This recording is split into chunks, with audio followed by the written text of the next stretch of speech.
Right, getting into classical music, opus number 4, and with this episode, we arrive at possibly the first pop star in classical music, or music in general, even though some of his most famous works today weren't instant hits during his lifetime.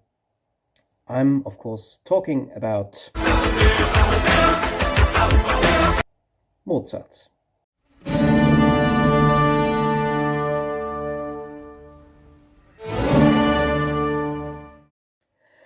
Child prodigy, Freemason, and sometimes quite emotional and impatient.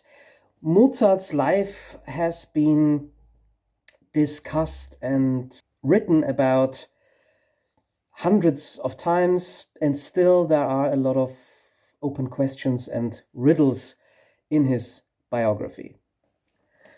Mozart was born in 1756 as, now fasten your seatbelts, Johannes Chrysostomus Wolfgangus Theophilus Mozart. But the name Wolfgang or Wolfgang stuck and was the name he was called by most by his parents and his friends.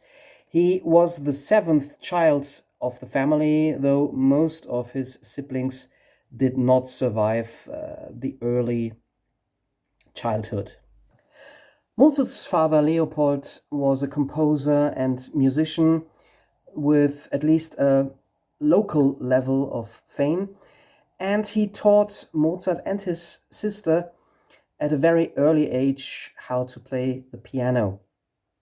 Mozart was around the age of 4 or 5 when allegedly he composed his first little pieces, and by 1762 he and his father began their first concert tours. So he and his sister really were presented as child prodigies, and they were indeed extremely talented in music. They played to the nobility in the southern parts of today's Germany, but also to the Austrian Empress Maria Theresia, and finally even went on an international tour that lasted several years. I mean, back then there were no buses or aeroplanes. And the young Mozart played in France, in England, in Belgium, and in Switzerland, where he also met Johann Christian Bach, the son of Johann Sebastian Bach, whose composition works deeply influenced the young Mozart. He also got to know and heard for the first time the Italian opera and the Italian style of symphonies, and of course also that influenced Mozart and his own first compositions. Afterwards, the family returned to Salzburg, where a couple of works by the young Mozart had their world premiere, and in 1768 this was followed by a journey to Vienna, where Mozart finished more compositions, among those also one of his first operas. However, in Vienna, the orchestra refused to be conducted by a mere boy, and the opera never was performed there. The work in question, La Finta Semplice, however, was finally premiered in Salzburg in 1769, and that was also the year that Mozart, as a young teenager, got his first real job as the third concertmaster of the Salzburg Court Orchestra. But very soon he went with his father on an extensive journey through Italy in order to study the composers and music there. He studied counterpoint and met some of the most important Italian composers of those days, but he didn't receive employment in Italy, and so he and his father, slightly disappointed, returned to Salzburg. What also became evident, however, during that journey was that Mozart had the gift of writing down music from memory. In 1772, Mozart finally became the concertmaster of the Salzburg Court Orchestra with a salary, but this was never an occupation young Mozart was very happy with. Apparently, there were rather strict rules in the Salzburg Court Orchestra, and Mozart tried everything to free himself from this occupation. He continued traveling and composing whenever he could, and in 1773 he again traveled to Vienna for a longer period, where he also finished his first piano concert. Eventually, in 1777, Mozart handed in his resignation. He resigned from the court orchestra and went on yet another journey, this time with his mother, to France in order to find maybe a steady employment as a musician and composer in Paris. On his way in Mannheim, they got to know a family Weber, and Mozart fell in love with their daughter Aloysia, who was a young singer.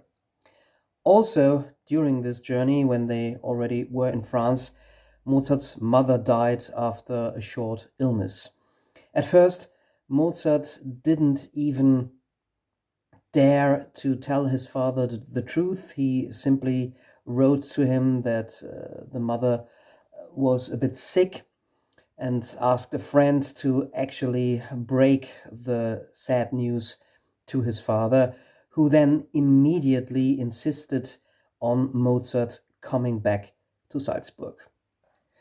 Whilst Mozart had composed some essential works during his time in Paris, again, he hadn't managed to find a constant employment. Mozart met again with the family Weber in Munich, but unfortunately Aloysia did not share his feelings, and a very disappointed Mozart returned to Salzburg, where he begrudgingly began a post as the court organist. However, this didn't go very well, and especially his relationship with the Archbishop of Salzburg always had been a very troubled one. This, however, was also the time when Mozart, for example, composed his famous Coronation Mass.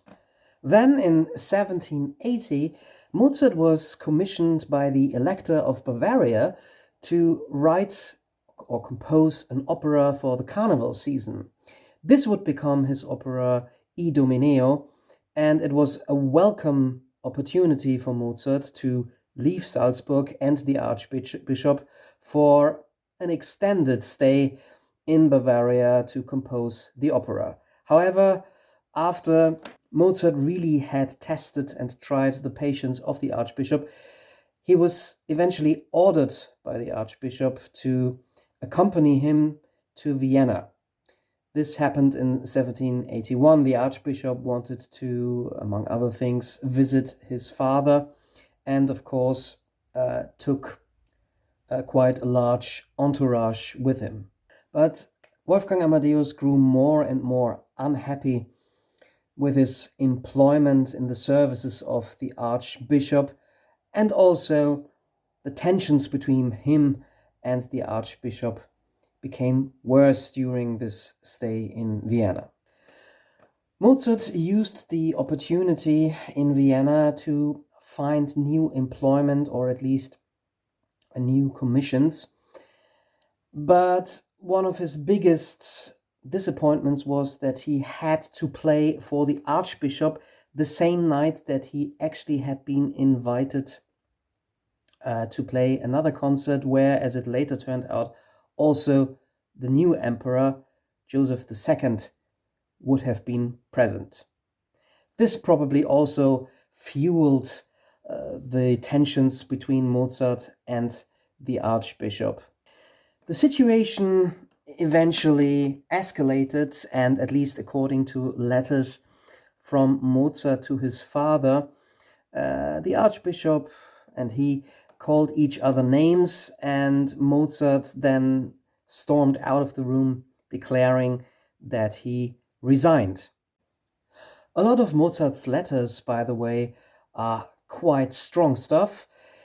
He liked using very graphic language and especially vocabulary from the scatological area, which also later led some historians, biographers, and also medics to the theory that he might have suffered from Tourette's. Maybe he simply was a lover of the obscene. A written resignation by Mozart, however, first was not accepted, or at least not passed on by the Lord-in-Waiting of the Archbishop. Also, Mozart's father probably had a hand in this, who had asked the Lord-in-Waiting to sort of function as a mediator, but this also in the end failed, because that very Lord-in-Waiting eventually kicked Mozart out of the room, or even out of the house, with a kick in the butt, literally, so that it was not Mozart who resigned, but he was sort of, thrown out of the services of the Archbishop. Mozart stayed in Vienna and also revived his connections to the family Weber.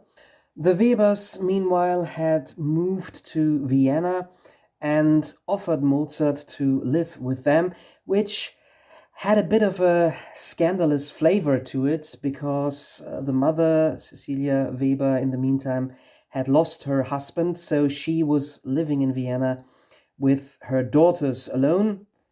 And Mozart, maybe a bit like a Hollywood movie script, fell in love with another of her daughters. He married Constanze Weber in 1782. Both stayed in Vienna, but Mozart's career as a composer also progressed slowly, and he made his living mostly as a piano teacher, so giving piano lessons. And even though his work as a piano teacher was his main source of income for a while, during those years, Mozart actually composed a lot of his most famous and major works. The couple, by the way, had 6 children, but only 2 of them survived to reach adulthood, as was not unusual in the 18th century in Europe. In 1782, finally, the emperor commissioned Mozart to write an opera, and that became The Abduction from the Seraglio, or Seraglio, I think, is the English title. Now, years followed in which the young family Mozart was very well off, and Mozart also enjoyed being a sought-after composer. For a while, they lived in a flat near the St. Stephen's Cathedral, and the building still exists today. And finally, this video was a good opportunity to play a tourist in my own city and visit the building.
In the course of the 1780s, Mozart indeed composed almost all his huge famous operas, but after The Abduction, which was in German, quite unusual for the times, he returned to the classic Italian opera, Le Nozze di Figaro, Don Giovanni, or Così fan tutte.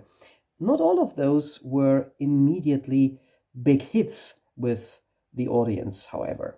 Nonetheless, for a while, Mozart was a very wealthy composer, and he also enjoyed his extravagant lifestyle. It is quite likely that he was also prone to gambling and actually lost quite a bit of that money very quickly again.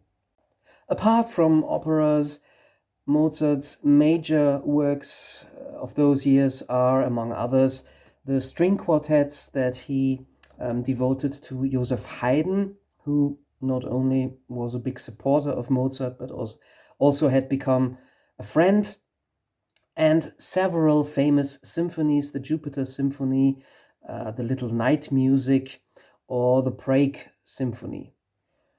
Friends and supporters of Mozart animated him to join the Freemasons. And quickly afterwards, also Joseph Haydn became a Freemason, and Mozart's father, suggested by Mozart himself. Maybe this is also why one of Mozart's most popular operas to this day, at least in the German-speaking world, The Magic Flute, contains a lot of Freemason imagery or references. However, the libretto, the text to this opera, of course, was not written by Mozart, but by Emanuel Schikaneder, who also had commissioned Mozart to write this opera and who allegedly had to lock Mozart up in a hut in Vienna or nearby Vienna in order to make the composer finish the work in due time. Emanuel Schikaneder was the owner of an opera theater, but not the most highbrow address. And The Magical Flute was premiered in 1791. By that time, Mozart's latest operas hadn't been too successful, but Mozart had become more popular with, let's say, a more common audience. The Magic Flute was to become Mozart's final opera. It is a strange fairy tale world that the Magic Flute is set in, with mystic allusions, but also room for comedy and some of Mozart's most famous and beloved melodies.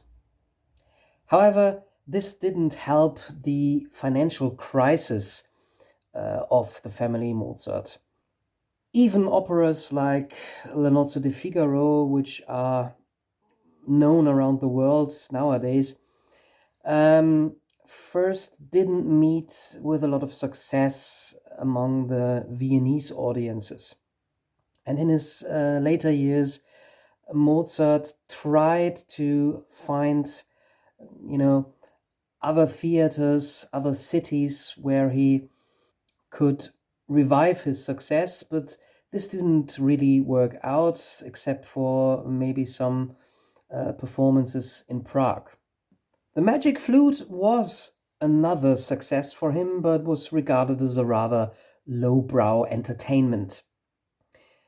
Mozart immediately had begun writing the famous Requiem, a piece that he wouldn't finish himself, because only a couple of, I think, weeks after the Magic Flute premiered, he fell ill and died in December of 1791 of an unspecified kind of fever. Later on, there were theories that it might have been syphilis or quicksilver poisoning or other infections with bacteria. Due to his financial situation, Mozart was buried in a common grave in Vienna, but certainly not in a mass grave or in an anonymous grave for poor people, as was also a custom in those days. This is a popular myth. It's also highly unlikely that he was poisoned by Salieri. Since then, Mozart's fame has traveled around the world. There are dozens of yearly festivals devoted to Mozart or his work. In Germany and Austria, again and again, there were anniversary stamps or coins, and even an asteroid and a mineral have been named after this composer. Mozart's style took the Viennese classical music to a whole new level. He also sort of reformed the opera, and there is a playfulness and a joie de vivre to most of his music that is unparalleled in the music of the 18th century. Of course, he was strongly influenced by Joseph Haydn and took his ideas and developed them even further. Just like Georg Friedrich Händel, whom Mozart studied meticulously, and even more so like Joseph Haydn, Mozart also composed works for all or in all the major styles of his times, solo concertos, chamber music, symphonies, church music and masses, and of course, as mentioned, operas. His tunes and melodies are often very distinct, and I'm sure that even people who usually don't listen to classical music know some of his melodies. So here are some of Mozart's most momentous moments in music for beginners.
Glocken umzugehen und mich aus Pfeifen zu verstehen.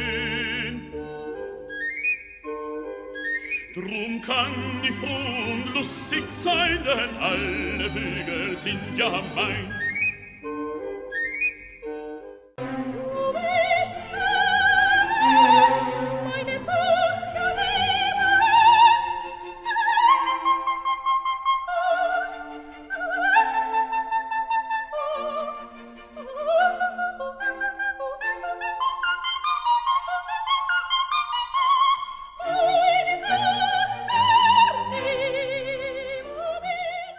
Mozart lives on in popular culture, from literature to films.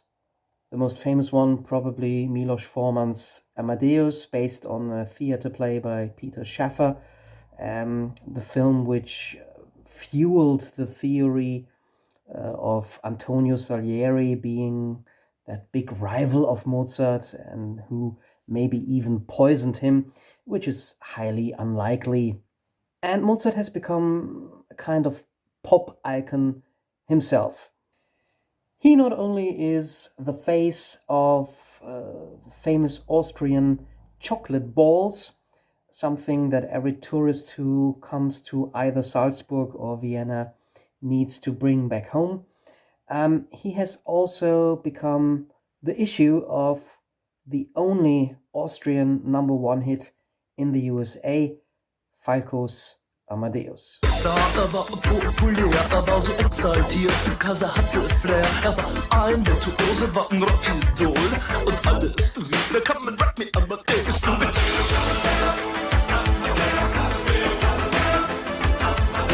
And of course, Mozart's own works have been adopted for pop and jazz versions.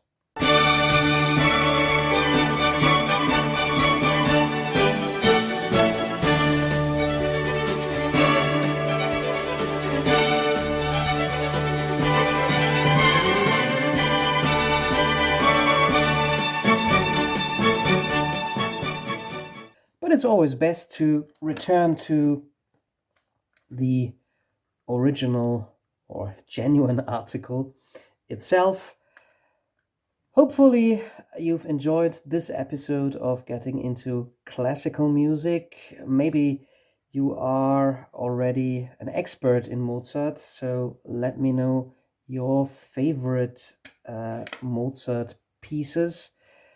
Or maybe you have now decided to look further into the works of Wolfgang Amadeus Mozart. I personally probably will now listen to the little night music myself and then indeed go to sleep, maybe with a cup of tea. Sleep tight or stay awake wherever and whenever you are on this planet. So stay tuned for more Murdoch Music Minutes, either of a classical nature or again with more rock and roll.